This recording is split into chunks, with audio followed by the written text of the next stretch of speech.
Now let's go through the timeline of Brigitte's prior life, which was asserted by this same media, okay?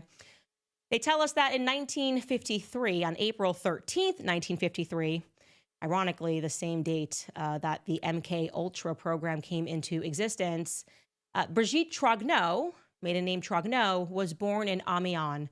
She was the youngest daughter of a family of confectioners who prospered in northern France.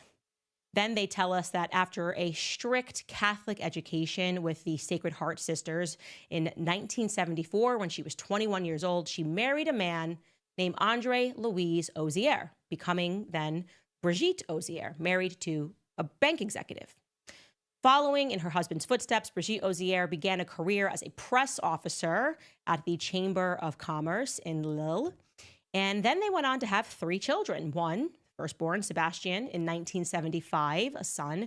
Then they had Laurence, a daughter. That's the one that was the same age as Emmanuel Macron and attended school with him.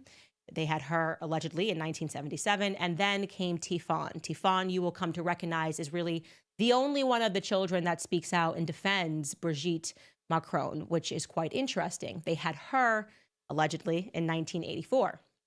And then the story goes that after becoming this press officer and working there at the Chamber of Commerce, she decided to switch to teaching at some point in the mid-1980s, first in Strasbourg as a literature teacher at the Lucie Berger Protestant College, then, of course, at La Providence, the Jesuit college back in her native Amiens, because her and Emmanuel Macron are from the same place. So in 1991, she went back there. And of course, while she was there, she fell head over heels in love with the brilliant student, Emmanuel Macron. Now, this entire story was being painted absent any pictures.